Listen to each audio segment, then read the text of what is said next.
So today we celebrate the feast day of St. John the Apostle and Evangelist, and we hear from his first letter as our first reading, and this beautiful call that he says, what was from the beginning? What was from the beginning? Well, Almighty God.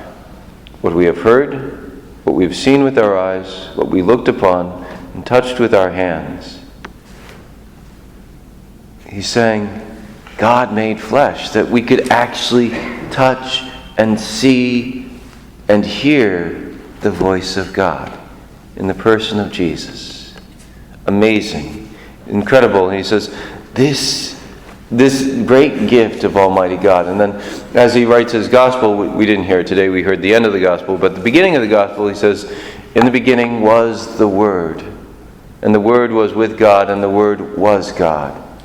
And then the Word was made flesh and dwelt among us. This beautiful insight that tradition holds that this was the last of the Gospels that was written, probably close to the end of the first century.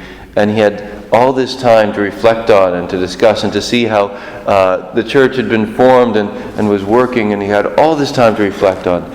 This is the mystery of who Jesus was and who he still is. And what does this mean? That God becomes flesh. It's also interesting to note how throughout the Gospel of John, whenever he's referenced, he's always referenced never with his own name. He always says, the other disciple, or the disciple whom he loved, or there was another, there is this and some other disciples. And we see this incredible gift of the intimacy he had with Jesus. The Last Supper, we know that because they reclined at table, they didn't sit at chairs like we do. He would have had his head close to the heart of the Lord, as it's described in his gospel. And you wonder, because of the intimacy he had with all these moments with Jesus, and then this moment where he allowed the heart of Jesus to touch his heart, is that why he had the strength to be the only one of the disciples actually to remain at the foot of the cross?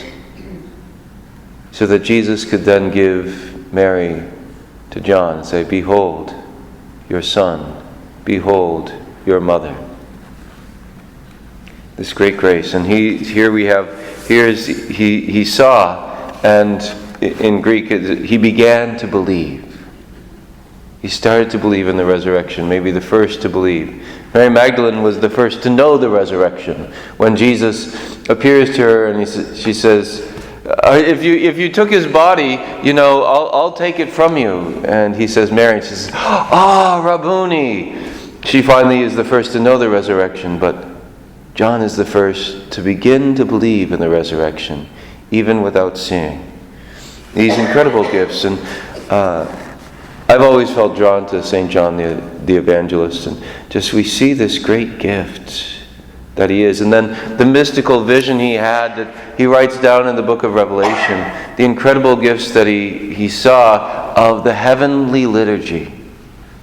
And how we enter into this in the Mass. Now, I know those of you who are in the Tuesday Women's Bible sharing group, you're going through Revelation now, and God bless you.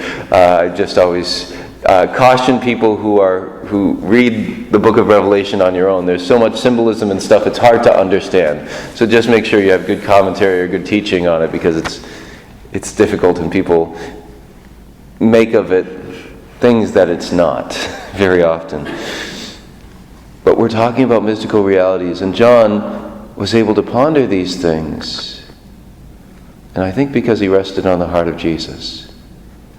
It's this beautiful, if you've been to the cathedral, you may have noticed one of the stained glass windows in the sanctuary where you see John giving communion to the Blessed Mother. It's a beautiful moment that must have been where she who gave Jesus to the world, now through the hands of this priest, apostle, was able to give Jesus back to her. All these things we see in the life of St. John. He says he invites us, like he did, to rest on the heart of Jesus. That when we receive Almighty God in the Eucharist, we come and we have this intimacy with God, intimacy with Jesus. As I said the other day, St. Faustina had this revelation of Jesus, and he said to her, "Tell aching mankind to snuggle close to my heart, and I will fill it with peace." He invites us in the Eucharist, when we come to communion, to snuggle close to his heart, to have this intimacy. May we rest on the heart of Christ, as did St. John, and allow that transforming love to give us the courage to go to our own crosses.